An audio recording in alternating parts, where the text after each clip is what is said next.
Okay, it is 6:08. It's the August 15th meeting of the Affordable Housing Advisory Group. This is a subcommittee meeting for the Special Plan Implementation Group, if you will. Brian, do we have any communications? Mr. Chairman, we do not have any communications at this time. Okay. Any staff reports or informational items to share? No. Okay. And I guess just a note for the whole group, and I believe this is for everybody. The next meeting will be September 19th. That's correct, Brian? Actually, that's so in the email that I sent out on Friday, I think it was, we were actually looking to push that meeting a week, and understanding that there's some folks that have a challenge attending on the fourth Monday. We also offered the Wednesday of that week. So looking for folks to just confirm with their availability for that meeting. Instead, we hope to have at least an early draft of the plan completed by that point. And in addition, we'd like to have Don Poland back for one final presentation if he's available to do so. So if you guys could just email me with your availability for either of those two dates, either the fourth Monday or the Wednesday after that. I think it's I don't have those numbers in front of me, but it was the 26th or the 28th, Brian. 26th or 28th, right? Exactly. So that would be helpful. So that if you could just email them that, and then that's all I have to say regarding the future agenda item. Okay. Next up, business items number 5, plan implementation discussion. So I think Brian had sent around an email with a number of attachments, both some town documents, some information from Don Poland, and some suggested layouts, if you will, for how we can sort of start to figure out a way to organize the implementation section of the plan. I don't know if I started looking through them. I didn't get through everything. I don't know, Brian, if you have anything to add. So I sent that information out for a couple of reasons. One was to provide a couple of different ways of laying out the implementation plan. Old Saybrook had a pretty straightforward list. The others, Avon and Glastonbury, had I thought was a really well organized way to format the implementation ideas with sort of high level concepts, and then below that more detailed individual specific steps that address what they're trying to achieve at the high level. And so I thought that was a nice way to organize things. It's pretty consistent with the way that we organized some of the implementation strategies as part of our POCD.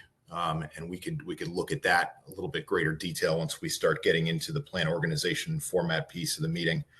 But I thought it would be helpful to initiate the conversation regarding sort of our ideas here in this group and your ideas as part of this subcommittee to begin to think about ways that we can introduce more affordable housing into West Hartford.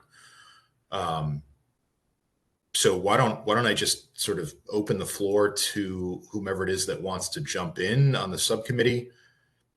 I know that Kevin had submitted some ideas that I forwarded out to the group earlier today, and Dave Sagers as well sent a spreadsheet around that had some implementation strategies that he's seen work in other communities. And so I don't know if one of you want to kick off, and then we can move on from there. Just to be clear, that's what you asked for, right? It is exactly what I asked for. Yes. It's not like we decided to jump into it. It is what you asked for. So it's just our thoughts. Thank you. Yeah, no, I appreciate that. So I thought there's a lot of good ideas in there. Do you guys want to kind of dive into that and perhaps elaborate some?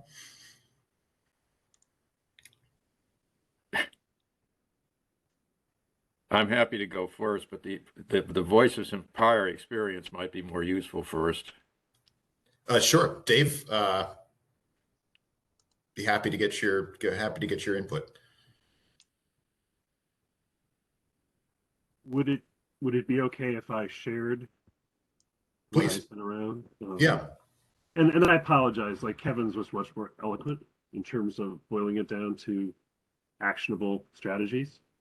But I just want to explain what I put together and where I've come around to this kind of collection of options. And it's by no means exhaustive, but how do I share here? Should be a share button down at the bottom. Yeah. That would be the way to do it. Huh? So,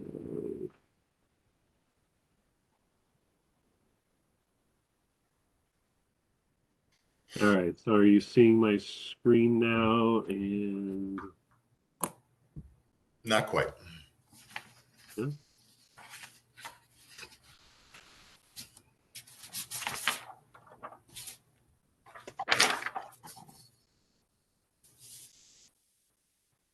See my screen now? Or no? I don't know. No, not yet. Oh, okay.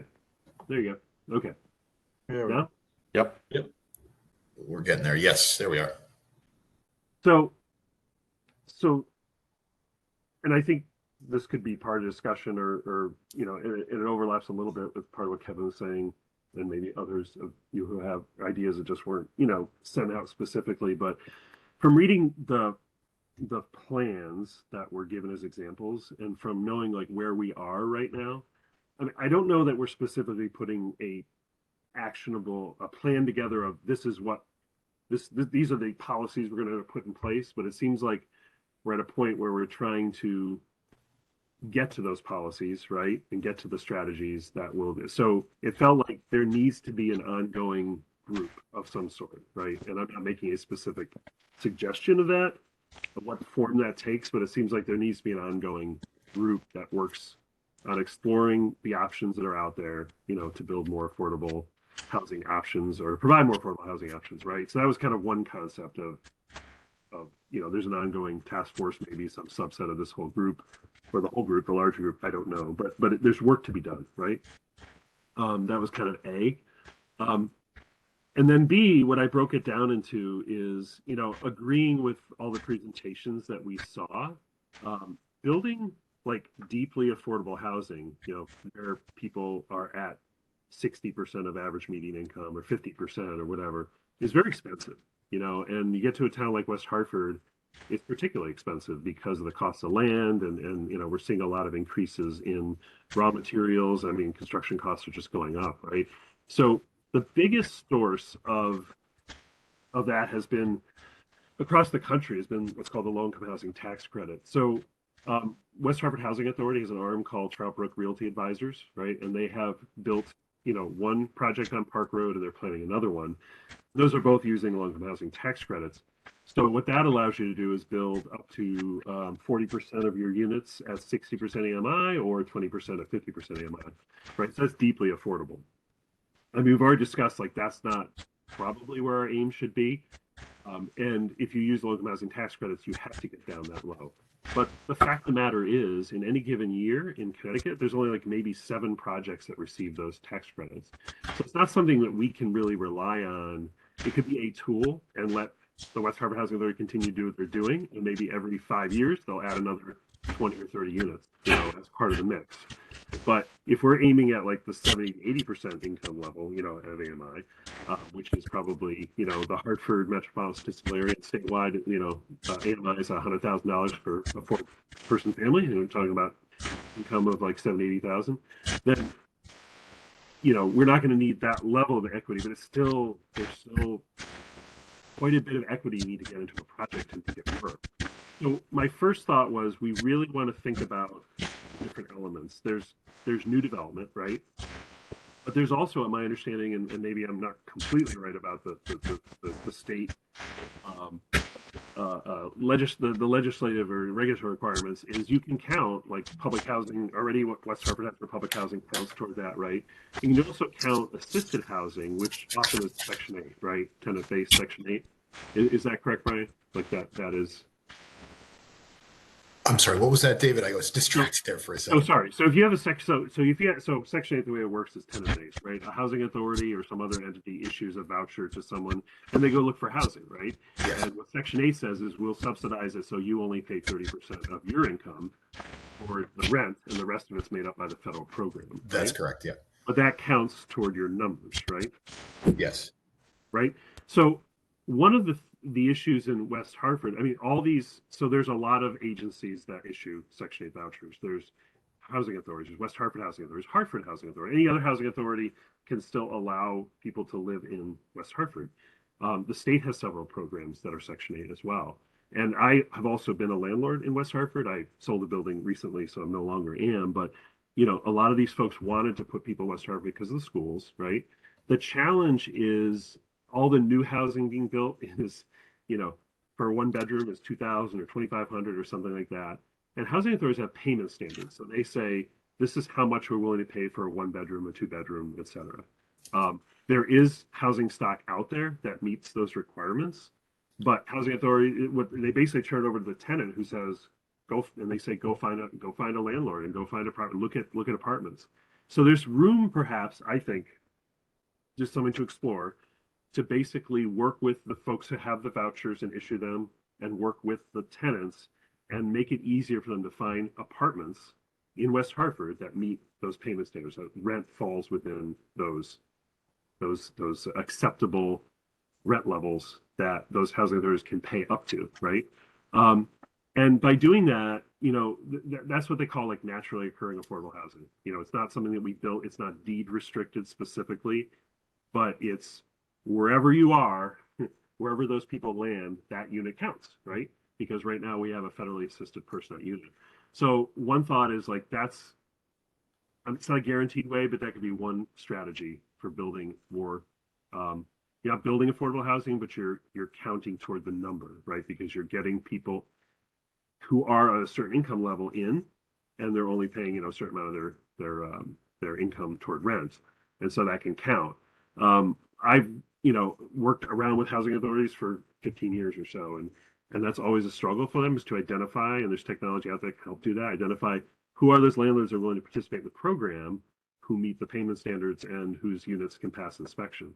But if you do that, and you have the West Hartford portal for like Section 8, 10, here's where you'd want to look, you know, you may have a higher success rate, and you may have more families able to come into West Hartford, and you know, you're achieving that diversity goal, and then you're also achieving obviously the goal toward, you know, the numbers that we need to get to. So that I'm just saying that's like, that shouldn't be overlooked, you know, as an option.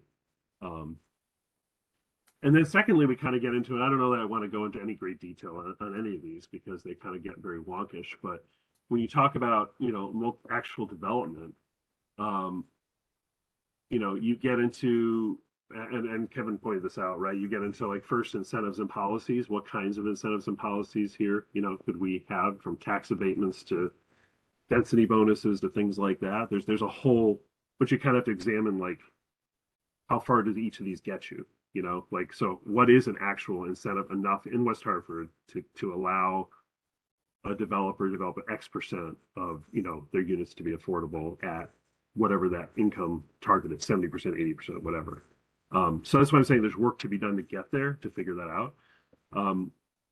So that's one option. The other is, you know, more, so that's where you're saying, let's let the market do it, but let's encourage the market to do it, right?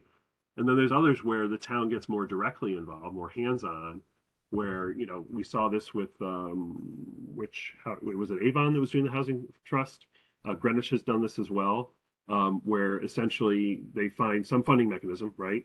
And it's basically monies that can be used to help developers, you know, offset the costs of renting out their apartments at a lower rate. So you kind of use some money, put some equity into the deal, and it's a way to, you know, lower your cost of initial development, which lowers your loans that you have to take on, which kind of allows you to afford to have some rents lower in some of the units, you know. So those are kind of more that's a more direct way. And another more direct way is to help, you know, with site selection. So does the town have any land, or can they convey any land to a developer, for instance, that helps them cut down the cost of development? There's another option, another federal program, which is supposed to leverage private funds called Opportunity Zones. And West Hartford has a sizable opportunity zone down in New Park and Shield Street, that whole area, where if you're, and it's meant to, essentially, it was meant designed to be in lower income areas where, you know, there's some incentives for private investors to get involved and to put some money in, and long-term, you know, avoid some capital gains that's worth something to them. And affordable housing is one of the forms that have been successful in other parts of the country, in utilizing this whole opportunity zone concept. I don't have really time, and I'm sure you don't want me to go into detail of how do these things work exactly, but I think there's just a number of tools out there that those aren't quick hitters. You know, those are things we have to really look at, figure out how a deal is structured, how would it work. Are there developers out there who want to, you know, use these tools and are willing to help develop? I mean, I give you an example. I can't remember the name of it, but the property that's being developed on Farmington, where they just tore down 2 buildings, right? It's 48 units. They're aiming for very high rents. And they, out of 48 units, they said the way the numbers work, they were able to develop 2 units out of the 48 that are considered quote unquote affordable. And I think they were 8% average median income. I mean, that's a far cry from where we need to be, right? So we really need a lot of tools that either directly infuse equity into the project or create incentives that lower the costs of development, right? One or the other.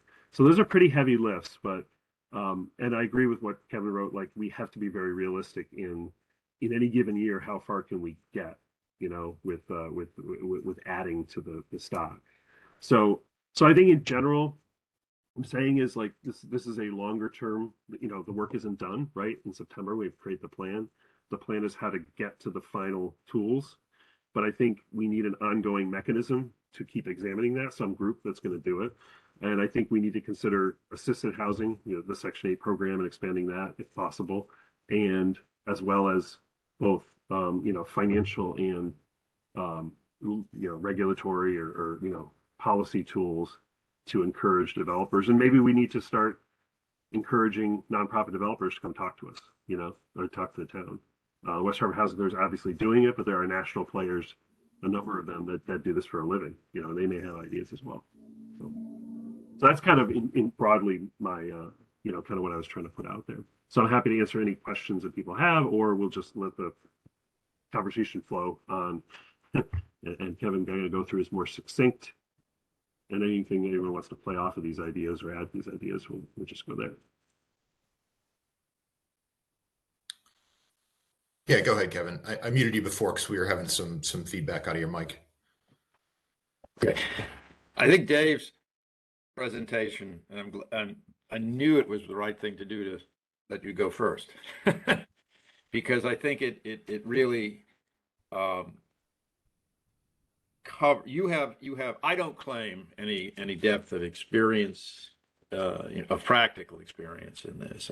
I have some idea about how to organize activities and persuade people, but I think you've captured nicely and thoughtfully the sort of two not alternatives, but the two strategies that are out there as to how to go. And I suspect I hope we would be wanting to embrace assisting, incenting, conversing with both, whatever may arise from the marketplace, but also at the same time try to figure out how to leverage more resources that on an occasional project by project basis or on an ongoing basis could support both the maintenance of existing affordable housing so we don't lose ground and the addition of units. I'm more of a literalist when given a challenge like the one we were given, and a couple of comments.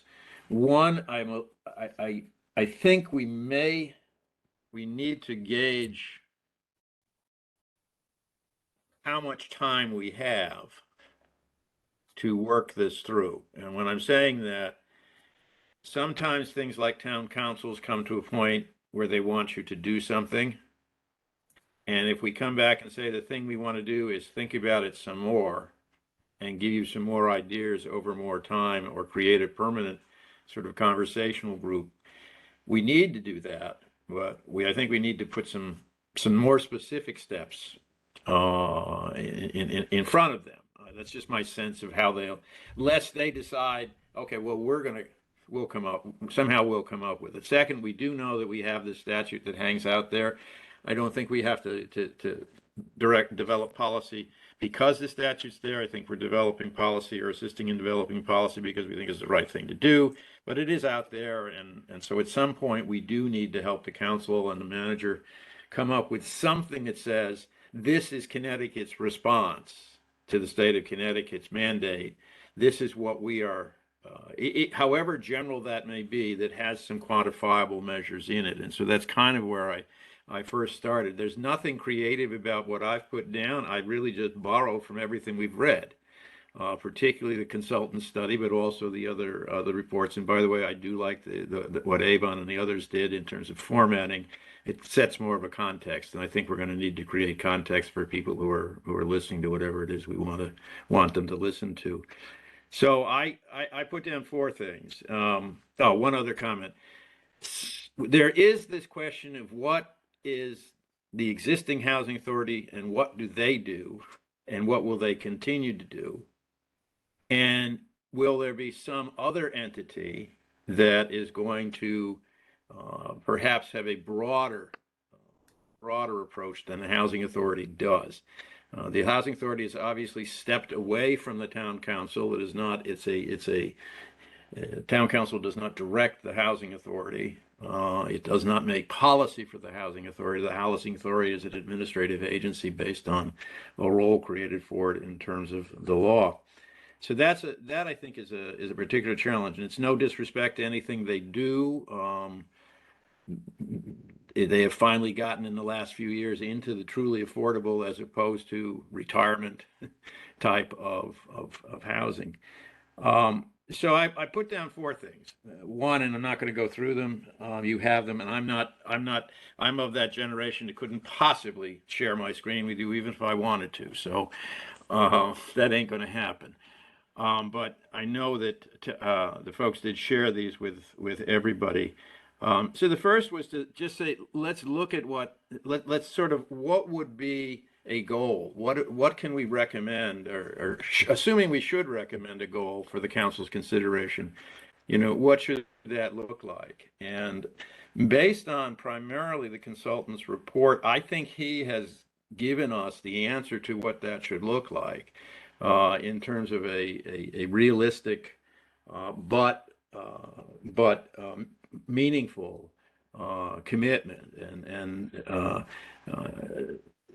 Dave's talked about some of the parameters in terms of income that are reflected in that. I've tried to pick up on those. But it basically comes down to sort of looking at those 2 opportunity groups that I think the consultant identified, where there is need and where there is need and where we would have to stretch a little bit to get into that need as a community, as opposed to relying on the natural marketplace to create opportunities for us. And that comes down to a goal of an additional 15% per year. And I all of which, in my humble estimation, to the extent everything we can encourage the town to deed restrict, I think we should. That may not always be an option, but when we use qualified affordable, thanks to the consultant I've now learned how to use, the qualified affordable has a meaning, and it is something that is going to go on in time, not be a one-off or a one-time or a transitional affordability that disappears after 3 or 4 or 5 years in the marketplace. So that's step number 1, that basically that we should come up with. I believe we should come up with a recommendation to the manager, therefore to the town council, on what our research tells us would be a meaningful, feasible, maybe somewhat aspirational goal for us to say, this is what we are prepared to do, given that we have the good fortune of being in a place where there is a lower gap for us to close than a lot of suburban communities. I mean, that is the one piece of good news that we start with. I'm a fan of the housing trust approach. Um, and I think that that would create some energy, and it would step it away, while stepping it away from the town council, which is, I think, is a good idea. It would create some energy, and it would create a mechanism to leverage the variety, a wider variety, as Dave has discussed them, a wider variety of financial resources that might be and could be access to pool and leverage to get to the point where we are able to help build and help maintain more units in town. I would keep it small. I would keep it quasi-public. I would, if at all possible, it would be great ultimately for it to have its own borrowing and bonding authority, albeit with the full faith and credit of the town and the approval of the town council. But it literally would be a leveraging entity and perhaps even a financing entity at some point in time, and perhaps even the holder of land at some point in time, or at least transitionally from somebody who wants to get rid of it, to hold it, to pass it to the developer agency. And one thing I did forget, Dave didn't, is the idea of looking at any land that we have that that might in any way add, no matter how many units it is, affordably to the town. The third is that we have not, fortunately, because I don't think we have the time or the expertise to do it as a group, taken a deep dive into the existing zoning requirements of the town. We've taken a deeper dive into the town plan, which guides all of this. But I am sure things have changed considerably since the time I was in local government, or since the time that I had to worry about my local government as a state official. But if West Hartford is probably better than most, but it would not surprise me, and I look to the town planner's office in this respect, it would not surprise me if there isn't room for us to put more flexibility and more choice and more options into what a developer faces when it's time to decide where and how much and how big and how small and how expensive to build. And so that was the issue of asking essentially the town manager and the TP&Z and the council to undertake a very detailed look at those places where, and then come up with a report, those places where things like density, smaller unit size, increased building height, greater lot coverage, mixed housing and mixed commercial might create more probability that a developer would say, I can do this. I also have I think we have crossed the Rubicon with as a town with the proposal, with the project we did recently over on Park, which is to say that developers will always come to us when they're going to propose housing anywhere, and we will say we would like you to include affordability in this plan, or in fact you have to include under some measure affordability in this plan, a certain set aside of a number of units. And then the answer back from the developer will always be, that's fine, we're happy to do that to the extent that you will offset significantly our acquisition, or at least our tax costs for the property. And I find it, while West Hartford is a really desirable place to build and to own, it's also an expensive place to build, as are all. So that I think the town is going to be pressed, whoever we look to do more in this area is going to be continuously pressed and more aggressively pressed by developers to think about what the options are that would be available in terms of assistance, ways of offsetting the cost of development or even the cost of operation. I was, just to digress and then I'm done, I think I was on the town council when we made the determination to cease refuse collection beyond 3-family units, traditional housing, traditional multi. If you're an apartment house, it's on you. If you're a condominium complex, it's on you. And while it's a small thing, It's an operating cost that the town could consider. That's just one example of something the town could do to pick up, to offer something that is not a tax abatement, not nearly as attractive as a tax abatement. But there may be ways that we can simply make it more likely that somebody is going to want to and need to and be able to build in places and in ways. I was struck by the importance, particularly of. I continue to be struck by the importance of looking at mixed. When you build a multi-unit building, there's nothing that says it has to be all X or all Y. It doesn't have to be all 1 bedroom, 2 bedroom, 3, but what it can be a combination of things. And that's not kind of the traditional way I think we have thought about people coming to West Hartford to build. They kind of put up the box, and the boxes are pretty much the same. Historically, the apartment houses we have, and the boxes are pretty much the same size. So incenting people to, or giving the ability to mix, so that you have some cross subsidy. You have tenants who are going to pay a lot of money for a 3-bedroom apartment, or they're going to pay a lot of money for more money for a 2-bedroom apartment, but that helps it make it more affordable to have somebody have a 1-bedroom apartment in that particular development. And similarly, if you're not having to have the same setbacks, and we have made progress in the last few years by finally getting away from the idea that something can't abut the road. Done a commercial in West Hartford Center. We're doing it. The Housing Authority is doing has done the buildings. It's being done on New Park. They hug the road. 50 years ago, they would have been set back. They would have had huge parking lots in front and all of that.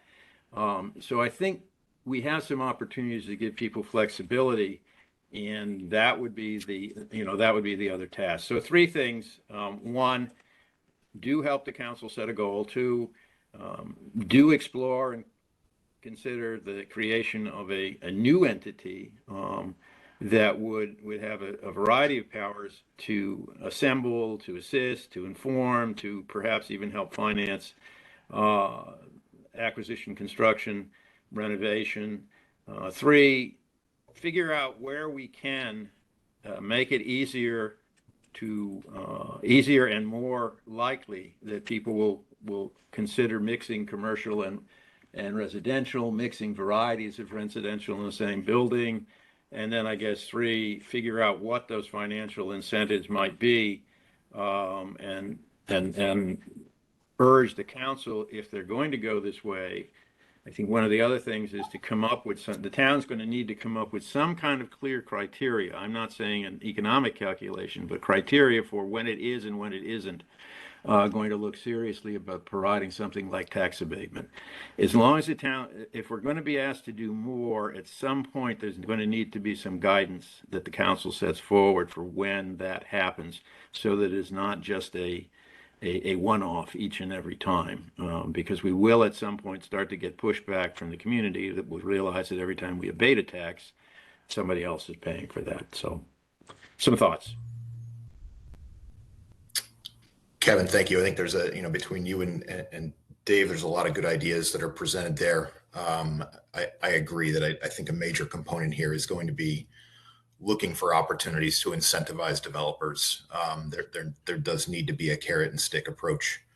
If we're going to place a requirement on developers that they do just, let's say, 10% at 80% AMI, we've got to find a way to compensate them in other ways, whether it's with increased density or a little bit more flexibility in terms of setbacks, as you indicated, or what other mechanisms can we use to incentivize those things? Mike, I want to turn to you now. Given your experience and background and helping a lot of communities work through some of these plans, what's been your experience? What have you seen that works? Maybe what have you seen that hasn't worked so well? So I think one of the things that a lot of times is hard to keep in mind is that this is a short duration plan, right? It's in 5 years, the plan will be expired and need to be redone. And I think a lot of times what you see, and even though I was involved in some of the alternatives that you sent out as examples, I don't necessarily think they're all great, because it can be hard to boil them down into a short list, right? My personal opinion is that there should be a short, concise list of basically strong consensus that comes from this group to the folks that implement the changes, right? Our job is to come up with the list of how we think they get there, but not necessarily to figure out how they get there. And my opinion is that, you know, I guess there's a reason why we don't have a lot of the affordable housing here. And I think the only way to make more is to take some very strong positions on it. And, you know, I think that this group is, you know, should be advocating for affordable housing and how to get that done. And I think we should look at some of the best ways that are, you know, most viable and come up with a list of maybe less things that are more likely to get done than, you know, a list of 100 different things that's going to be overwhelming to, you know, some staff person that's going to have to implement this on top of 1,000 other things. I was kind of jotting down a list as we were listening, and I was thinking about it. You know, I think that inclusionary zoning is something we absolutely have to consider and needs to be pushed. I think a lot of towns have seen success with this, allowing developers to purchase density. We can't really rely on any developer to build affordable housing because it doesn't make sense financially, but we can get money from the developments they do want to build so that we can responsibly execute that through the town or you know, housing authority or whatever. I think we should establish a working group as others have said, but I think it should probably be represented in such a way that it's not just necessarily straight up volunteers, but perhaps, you know, include staff. I think if there's any naturally occurring affordable housing, we need to deed restrict it or work to. We need to make sure that the affordable housing plan is adopted as part of the POCD so that it becomes a document that the TPZ is required to make policy decisions with. And I think we should also have the town examine if, I don't know if we have TIF here, but there have been some other places that have successfully used TIF as a way to make some of these developments, which are not financially viable, become financially viable. You know, just there's a lot of other things that we can't control. So I think we need to kind of push to be in the position to take the money and do what's right, rather than trying to find ways to force private money to do what they haven't done already.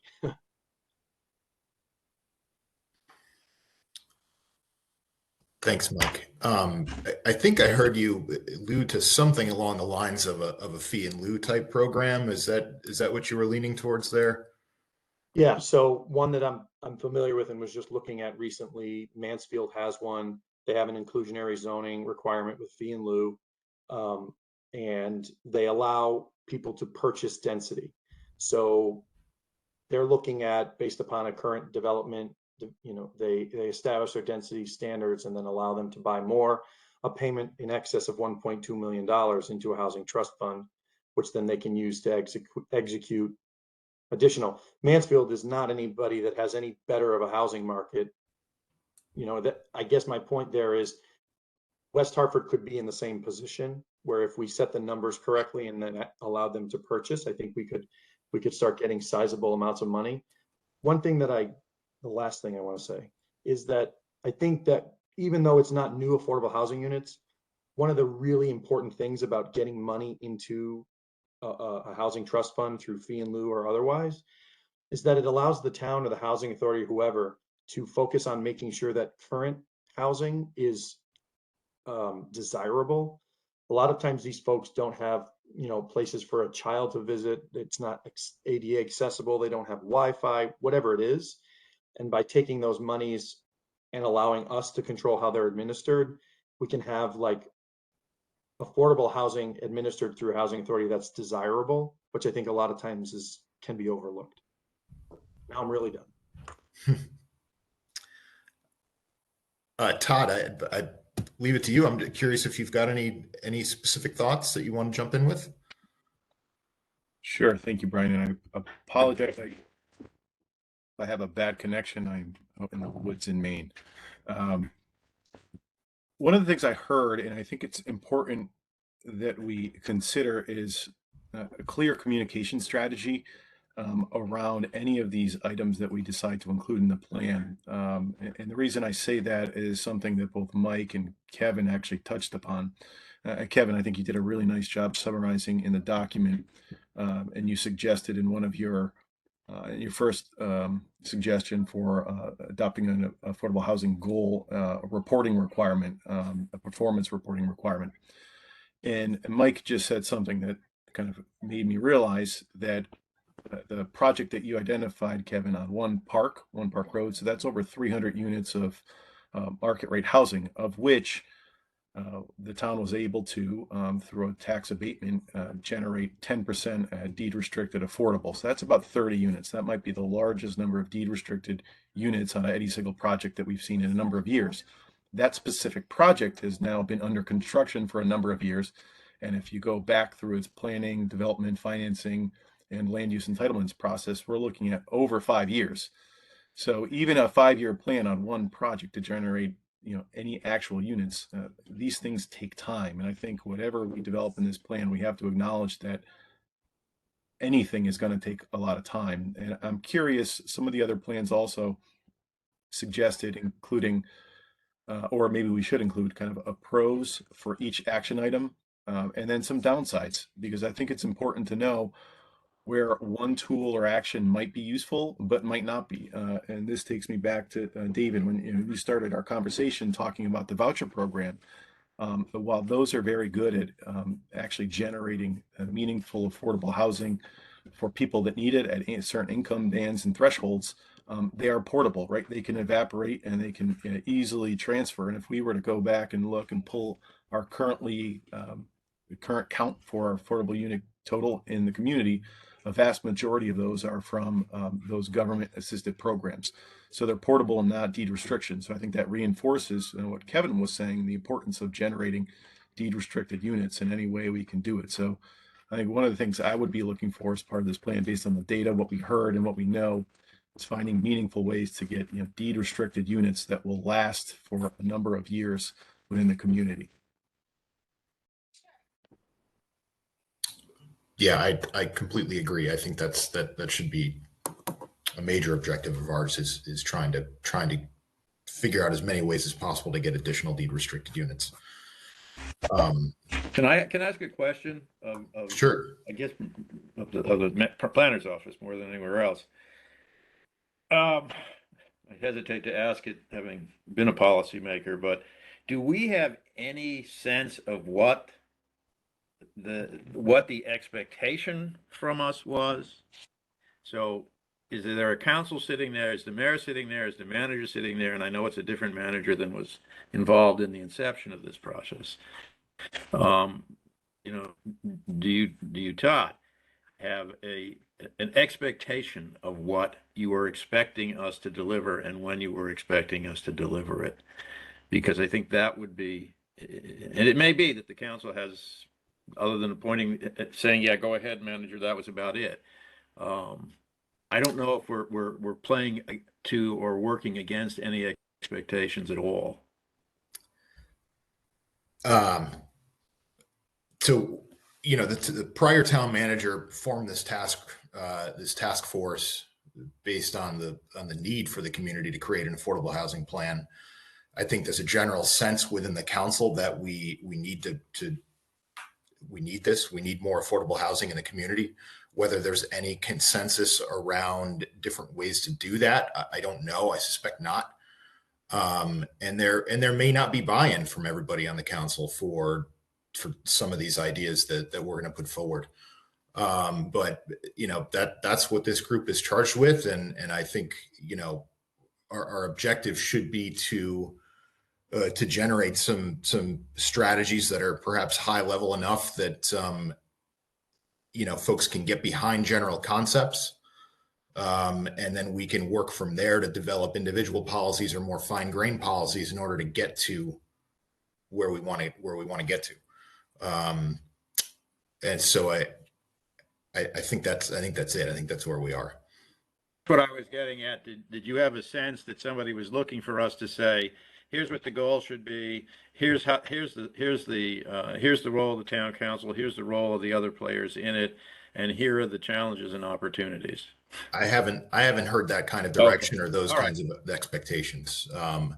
Todd, I don't know if in your conversations with the town manager, if you've gotten a different sense.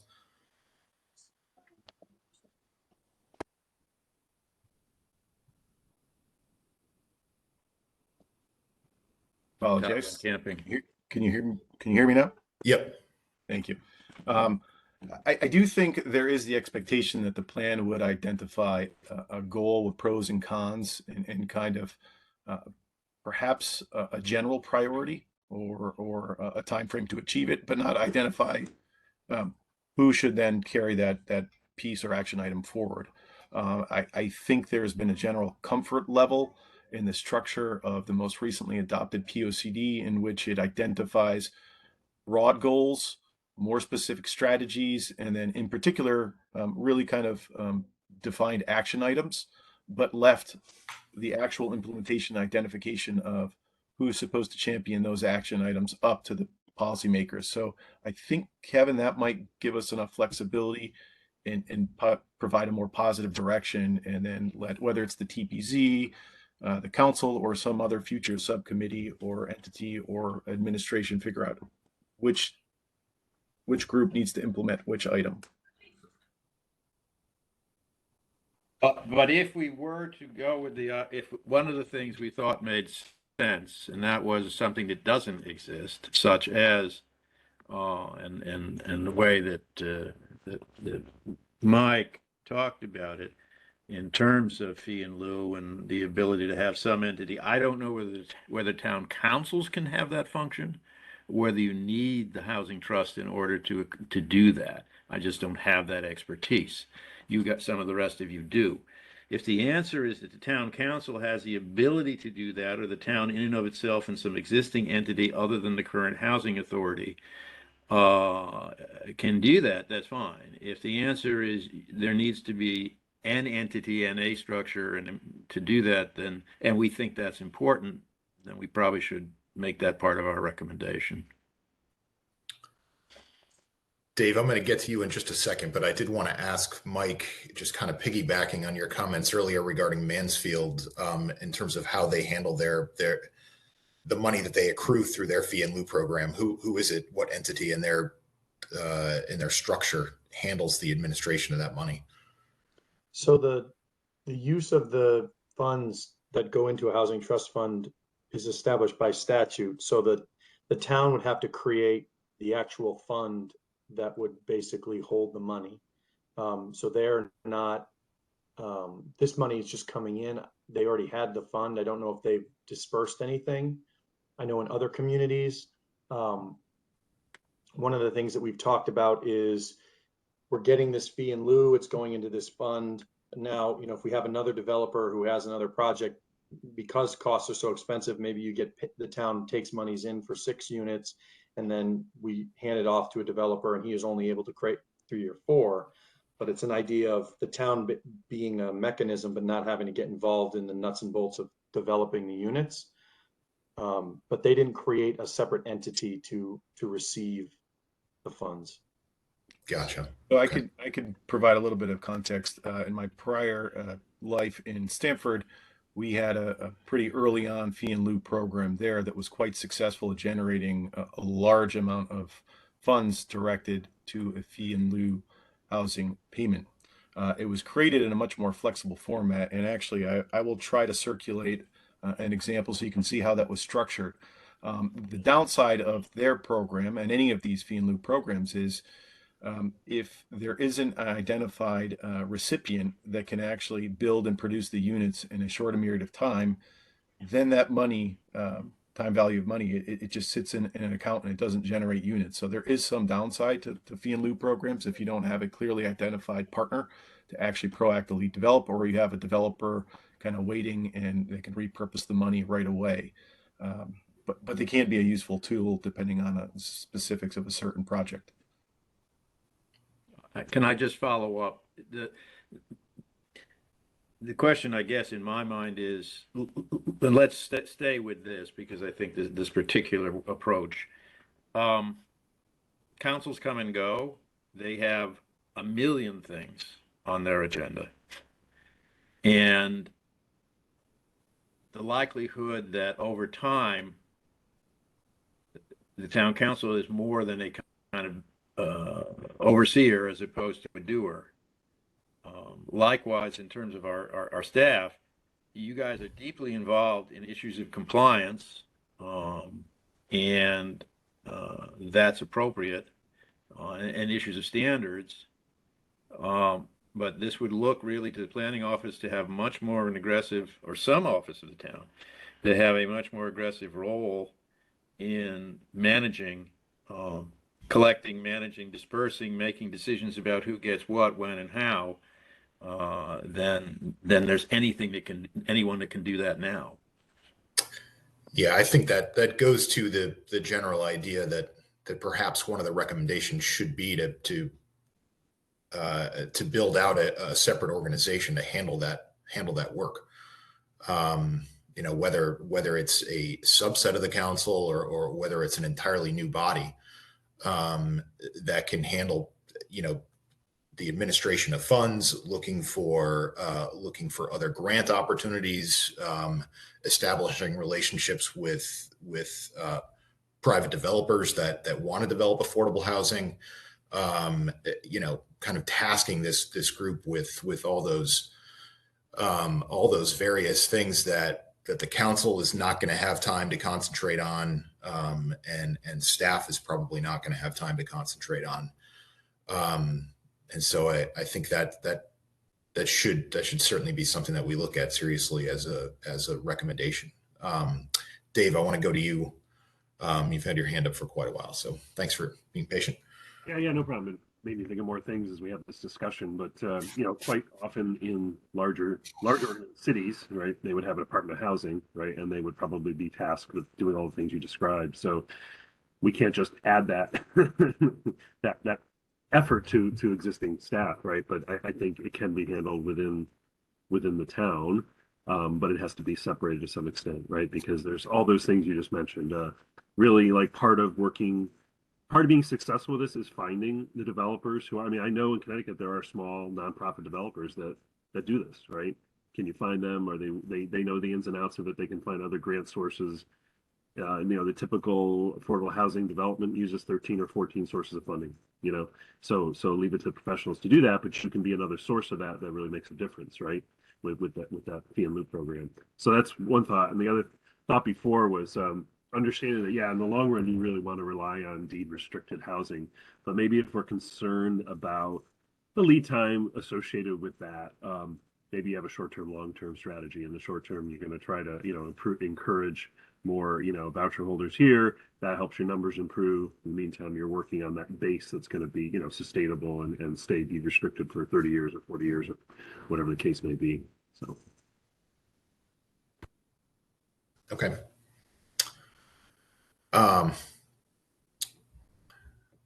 Who is that? Joe. Oh, yeah.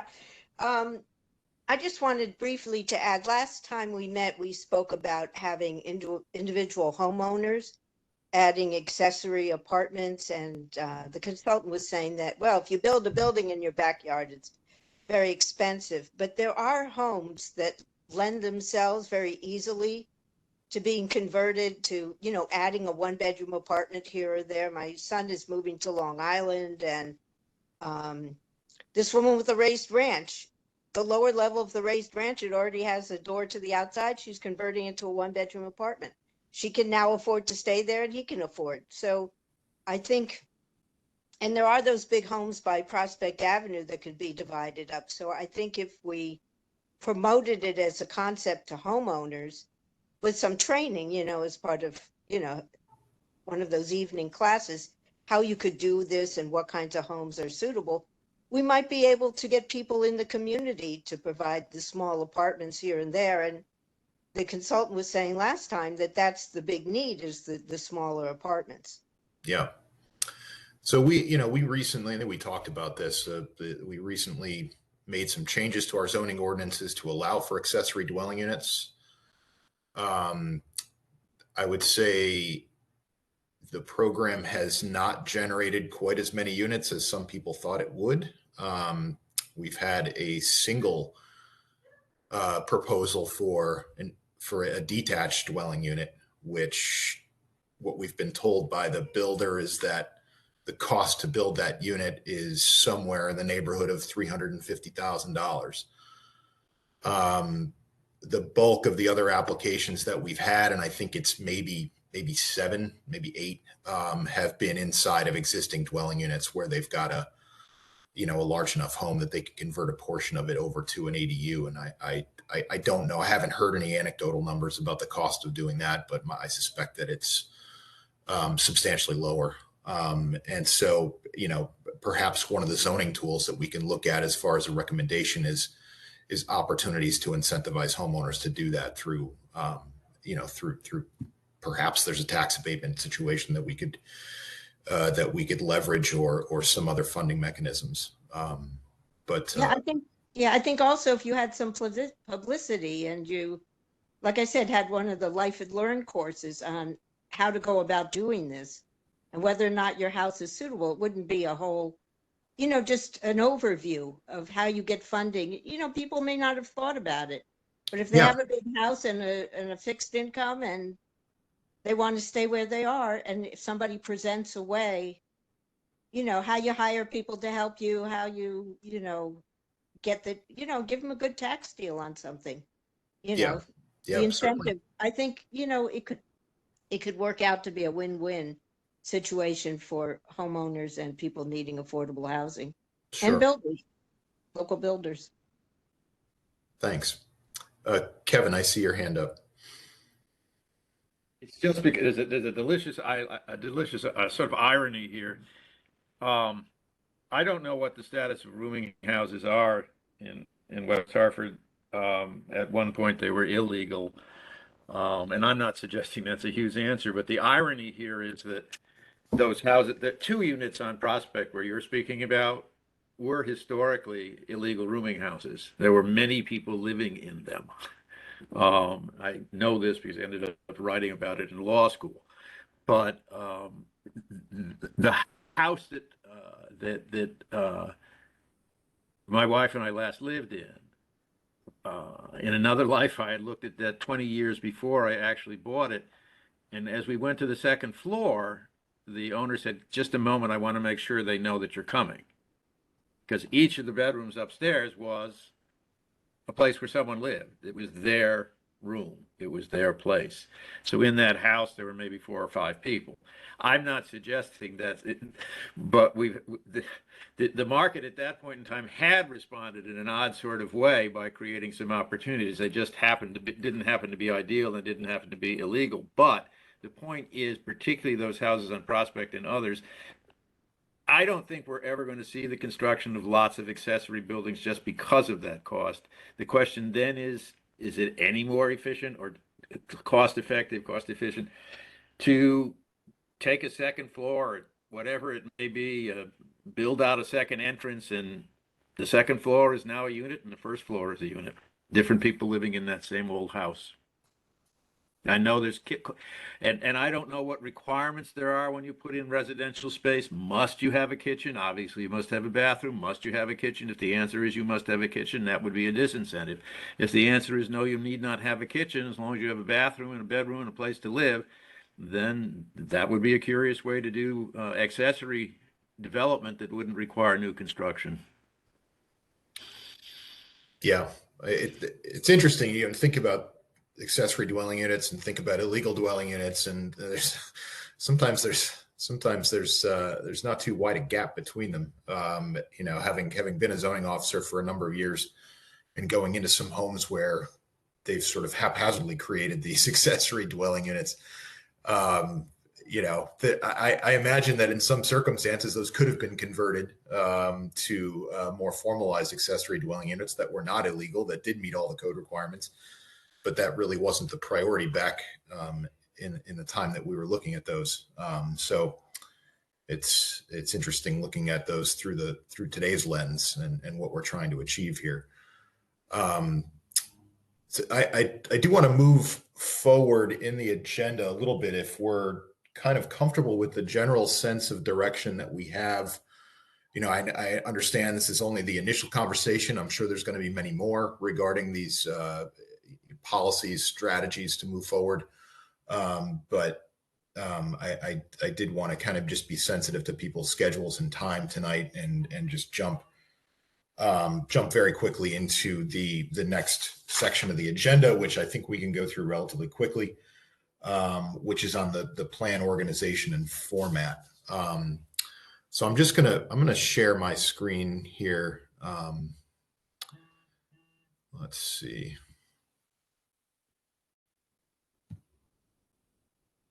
Screen. Chrome tab.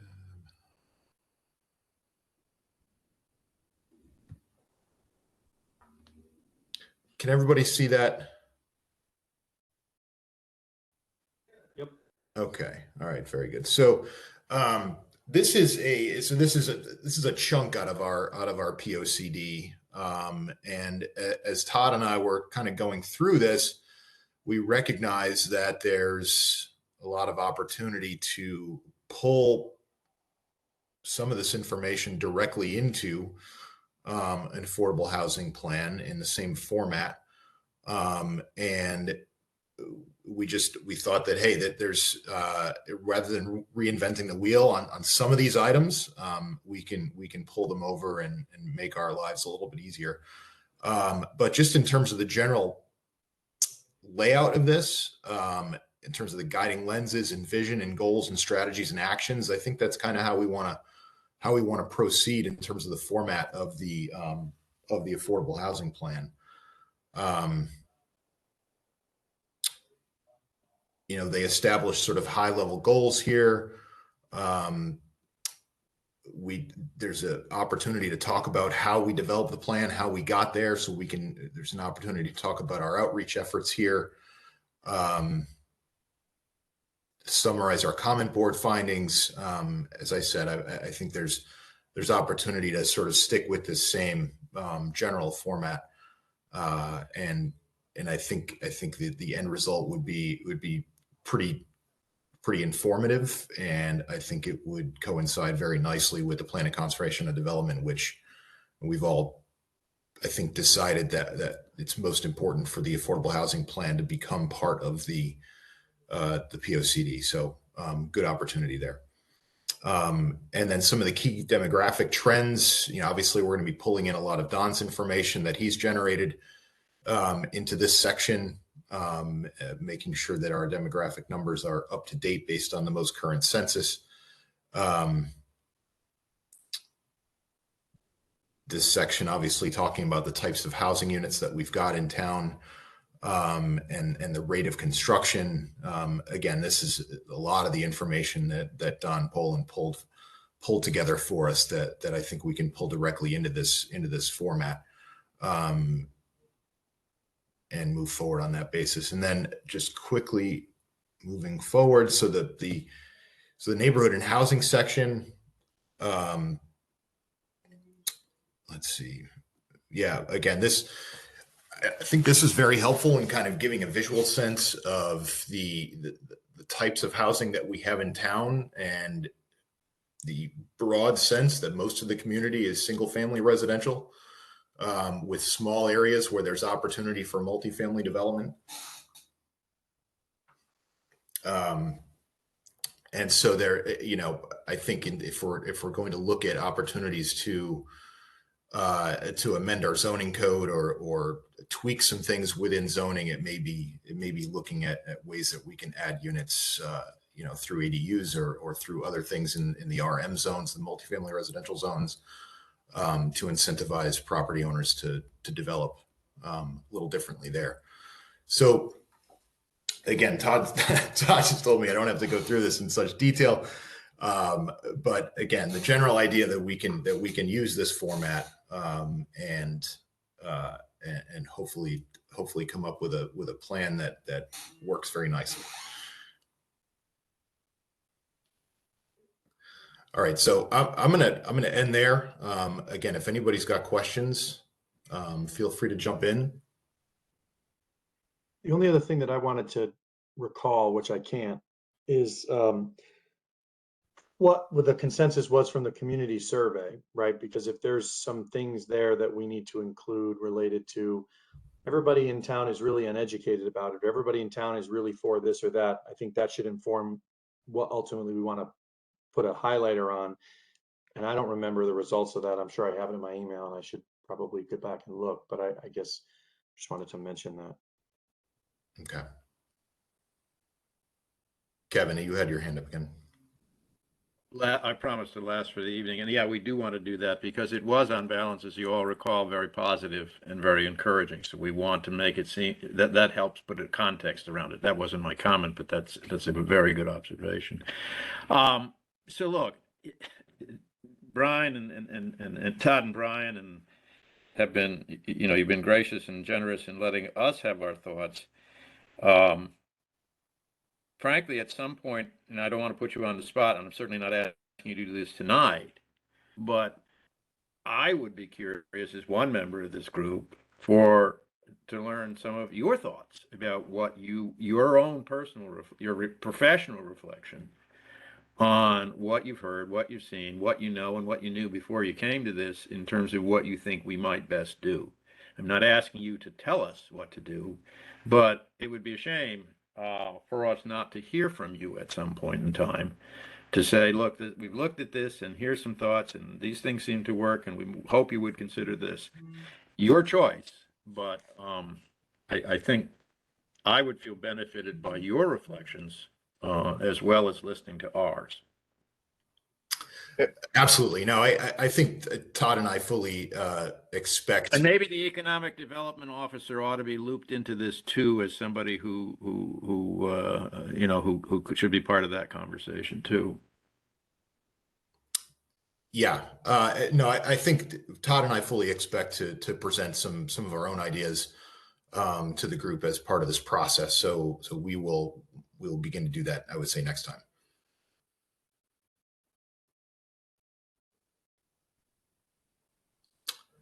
Okay, unless anybody has anything else, we'll conclude for the night and look forward to seeing you at the end of September. And again, if everybody can just email me with their